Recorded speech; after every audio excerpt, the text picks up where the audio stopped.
আজকে আমি পড়ে শোনাচ্ছি ঠাকুমার ঝুলি থেকে ভিখারি ব্রাহ্মণ ও ব্রহ্মদৈত্যর গল্প। এক দরিদ্র ভিখারি ব্রাহ্মণ নগরের এক প্রান্তে স্ত্রীকে নিয়ে কুঁড়ে ঘরে বাস করে। সারাদিন ঘুরে ভিক্ষে করে রাতে স্বামী স্ত্রী সেই ভিক্ষের পয়সায় চাল ডাল এনে ফুটিয়ে খায়। এইভাবেই তাদের দিনগুলি কেটে যাচ্ছিল। এমনি একদিন দরিদ্র ব্রাহ্মণ ভিক্ষা করতে করতে উপস্থিত হলো সেই নগরের জমিদার বাড়িতে। দরিদ্র ব্রাহ্মণ প্রতিবেশীদের মুখে শুনেছিল বর্তমান জমিদার খুব ভালো। সেই আশায় দরিদ্র ব্রাহ্মণ আজ কাছারি বাড়িতে এসেছে। এক ঘর লোক কাছারি ঘরে চিৎকার করে কথা বলছে। কৌতূহলী হয়ে দরিদ্র ব্রাহ্মণ কাছারি ঘরের সামনে গেল। শুনতে পেল একজন বলছে, নগরের উত্তর প্রান্তে বড় অশ্বত্থ গাছে নাকি একটা ব্রহ্মদৈত্য বাস করে। দিনের বেলা ব্রহ্মদৈত্যকে দেখা যায় না, তবে রাতের অন্ধকারে সেই অশ্বত্থ গাছ থেকে ব্রহ্মদৈত্য মাঠে নেমে আসে। অনেক দিন আগে একবার নাকি নগরের এক ব্যক্তি বাজি ধরে রাতের বেলায় সেই অশ্বত্থ গাছের তলায় যায়। ফলে যা হওয়ার তাই হলো, ব্রহ্মদৈত্য তাকে গাছের নিচে মেরে ফেলল। জমিদার এসব শুনে বলল, ঠিক আছে, যে ব্যক্তি রাতে একা গিয়ে ওই অশ্বত্থ গাছের একটি ডাল ভেঙে আনতে পারবে, আমি তাকে 200 বিঘা জমি দেব। 200 বিঘা জমির আশায় উপস্থিত সকলেরই চোখ চকচক করে উঠল। কিন্তু কার এত সাহস আছে যে রাতের অন্ধকারে ওই অশ্বত্থ গাছের তলায় যায়? সবাই চুপ করে যে যার বাড়িতে ফিরে গেল। এদিকে গরিব ব্রাহ্মণ বাড়িতে ফিরে ভাবছে, যদি একবার অশ্বত্থ গাছের একটা ডাল ভেঙে আনা যায়, তাহলে আর এত কষ্ট করে সারাদিন ঘুরে ভিক্ষা করতে হবে না। আর যদি তা না হয়, তবে ব্রহ্মদৈত্যর হাতে তাকে প্রাণ দিতে হবে। এইভাবে বেঁচে থাকার চাইতে মরে যাওয়া অনেক ভালো। এইসব ভেবে পরদিন সকালে গরিব ব্রাহ্মণ জমিদারের সঙ্গে দেখা করে বলল, মহাশয়, যদি অনুমতি দেন তবে আজ রাতেই আমি অশ্বত্থ গাছের ডাল ভাঙতে যাব। জমিদার ব্রাহ্মণের কথায় আকাশ থেকে পড়লেন। তারপর সামলে নিয়ে বললেন, ঠিক আছে, তুমি যদি অশ্বত্থ ডাল ভেঙে ফিরে আসতে পারো তবে আমি তোমাকে 200 বিঘা জমি দেব। উপস্থিত জনতা ব্রাহ্মণের কথা শুনে হোক হোক করে হেসে উঠে বলল, বুড়ো বয়সে বীরত্ব দেখাতে যাচ্ছ না মরতে যাচ্ছ? কত বীর পুরুষ দেখলাম। আর একজন বলে উঠল, বুড়োর দশা ওই খ্যাপা বামুনের মতোই হবে দেখবেন। কাছারি থেকে দরিদ্র ব্রাহ্মণ বাড়িতে ফিরে তার স্ত্রীকে সমস্ত ঘটনা বলল। ব্রাহ্মণের একা অশ্বত্থ তলায় যাওয়ার কথা শুনে ব্রাহ্মণী কান্না জুড়ে দিল। তারপর স্বামীর পায়ে হাত রেখে বলল, তুমি যদি অশ্বত্থ তলায় যাও তবে আমার মরা মুখ দেখবে।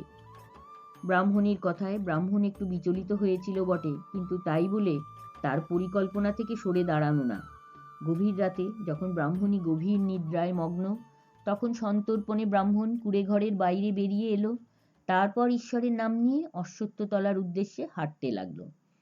চারিদিকে ঘুটঘুটে অন্ধকার, জনমানব শূন্য রাস্তাঘাট। ব্রাহ্মণের গা ছমছম করে উঠল। কদমতলায় যাওয়ার পর ব্রাহ্মণের আর পা চলছিল না, ঠক ঠক করে কাঁপছিল। মনে মনে ভগবানের নাম জপ করছিল। কদমতলা থেকে অশ্বত্থতলা এখনো সিকিমাইল দূর। ব্রাহ্মণের মনে হচ্ছিল এই বুঝি ভূতেরা তার গলা টিপে মেরে ফেলবে। তার মনে হচ্ছে চোখের সামনে হাজার ভূত নৃত্য শুরু করে দিয়েছে। ওই কদম গাছে থাকতো এক ব্রহ্মদৈত্য। সে গাছের ডালে বসে তীক্ষ্ণ নজরে ব্রাহ্মণকে দেখছিল। ব্রহ্মদৈত্যটি ছিল খুব ভালো। ব্রাহ্মণকে এইভাবে গাছের নিচে ঠকঠক করে কাঁপতে দেখে তার মনে মায়া হলো। গাছ থেকে নেমে ব্রাহ্মণের সামনে এসে ব্রহ্মদৈত্য নরম সুরে বলল, এত রাতে তুমি এখানে কি করছো? ব্রাহ্মণ এতক্ষণ চোখ বন্ধ করে দুর্গার নাম জপ করছিল। মানুষের মতো কণ্ঠস্বর শুনে চোখ খুলে যেই না দেখলো তার সামনে বিকট এক ব্রহ্মদৈত্য দাঁড়িয়ে আছে, সে তখন চিৎকার করতে যাচ্ছিল। ব্রহ্মদৈত্য ব্রাহ্মণের মুখে হাত চাপা দিয়ে বলল, তোমার কোনো ভয় নেই, আমি তোমার কোনো ক্ষতি করব না। ব্রাহ্মণ ব্রহ্মদৈত্যর কথা বিশ্বাস করে তাকে সমস্ত ঘটনা খুলে বলল। সবকিছু শুনে ব্রহ্মদৈত্য বলল, ও এই ব্যাপার, ঠিক আছে, আমি তোমাকে অশ্বত্থতলায় নিয়ে যাচ্ছি। এই বলে ব্রহ্মদৈত্য ব্রাহ্মণকে অশ্বত্থতলায় নিয়ে গেল। তারপর ব্রহ্মদৈত্য বলল, এবার তুমি তোমার পছন্দ মতো ডাল ভেঙে নাও। যেই না ব্রাহ্মণ গাছের ডালে হাত দিয়েছে, সঙ্গে সঙ্গে 100 ভূত গাছ থেকে লাফিয়ে ব্রাহ্মণকে ধরল। ব্রাহ্মণের অবস্থা তো তখন দেখার মতো। চোখ বন্ধ করে মৃত্যুর জন্য অপেক্ষা করতে লাগলো। ভূতেরা ব্রাহ্মণকে এই মারে তো সেই মারে। ব্রহ্মদৈত্য এবার ব্রাহ্মণের কাছে এগিয়ে গিয়ে ভূতদের উদ্দেশ্যে বলল, দেখো, তোমরা এই দরিদ্র ব্রাহ্মণের ক্ষতি করো না। দাদা ঠাকুরের গলার শব্দে ভূতেরা চমকে উঠে বলল, দাদা ঠাকুর আপনি? হ্যাঁ, আমিই একে নিয়ে এসেছি। এ ভীষণ গরিব। এই বলে ব্রহ্মদৈত্য ভূতেদের কাছে ব্রাহ্মণের বাজি ধরার কথা বলল। সব শুনে ভূতেরা মিলিত কণ্ঠে বলল, দাদা ঠাকুর, আমরা বুঝতে পারিনি যে আপনার সঙ্গে এসেছে, আমরাই ভেঙে দিচ্ছি ডাল।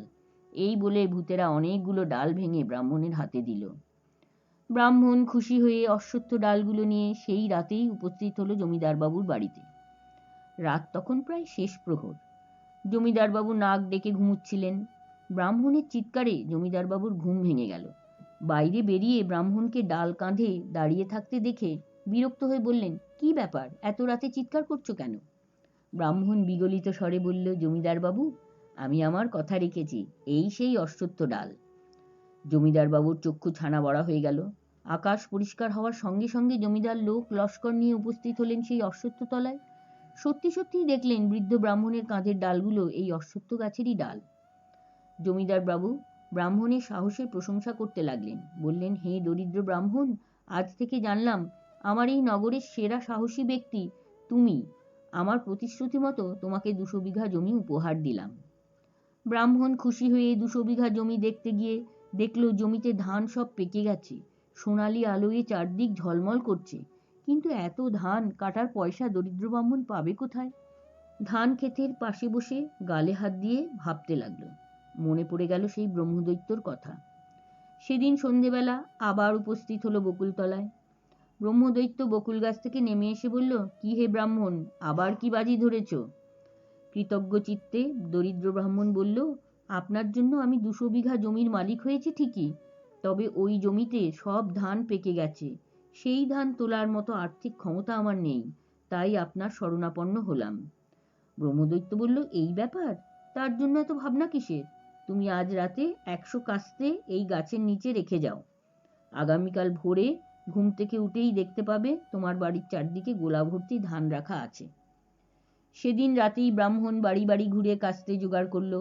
একসময় 100 কাস্তে বকুল গাছের নিচে রেখে বাড়িতে ফিরে এলো। মধ্যরাতে ব্রহ্মদৈত্য 100 ভূতকে ডেকে বলল, শোনো সবাই, দরিদ্র ব্রাহ্মণ তোমাদের সহযোগিতায় আজ বড়লোক হয়েছে। সে তার জন্য তোমাদের সকলকে ধন্যবাদ জানিয়ে গেছে। মানুষ হলেও দরিদ্র ব্রাহ্মণ অকৃতজ্ঞ নয়। এখন কাজের কথা হলো, যে 200 বিঘা জমি সে পেয়েছে তার সব ধান পেকে গেছে। ব্রাহ্মণের আর্থিক অবস্থা নিতান্তই খারাপ, তাই আমাদের মধ্যে 100 জন গিয়ে সেই ধান তুলে দিয়ে আসতে হবে। দলের সকলে বলল, দাদা ঠাকুর, আপনি যা বলবেন তাই হবে। তবে তোমরা আজ রাতে এই 100 কাস্তে নিয়ে জমির সমস্ত ধান কেটে দরিদ্র ব্রাহ্মণের গোলা ভর্তি করে দাও। 100 ভূত দাদা ঠাকুরের আদেশে কাস্তে নিয়ে জমির ধান কাটতে লাগলো। 200 বিঘা জমির ধান তুলতে তাদের সময় লাগলো মাত্র কয়েক ঘন্টা। আসলে মানুষেরা যে কাজ 7 দিনে করে, ভূতেরা সেই কাজ কয়েক ঘন্টায় শেষ করে দেয়। কয়েক ঘন্টার মধ্যে জমির সমস্ত ধান নিপুণ হস্তে কেটে ব্রাহ্মণের গোলা ভর্তি করে দিল। পরদিন প্রত্যুষে ব্রাহ্মণের ঘুম ভেঙে গেলে উঠোনে দেখে সারি সারি ধানের গোলা। ব্রহ্মদৈত্যর প্রতি কৃতজ্ঞতায় দরিদ্র ব্রাহ্মণের চোখে জল এসে গেল। মনে মনে ঈশ্বরের কাছে প্রার্থনা করল, হে ঈশ্বর, ওই পাপাত্মাকে তুমি মুক্তি দিয়ে পুনরায় মানুষ রূপে পাঠাও। এ তো পরোপকারী মানুষ, যে ধার্মিক রূপে পরিচিত হবে।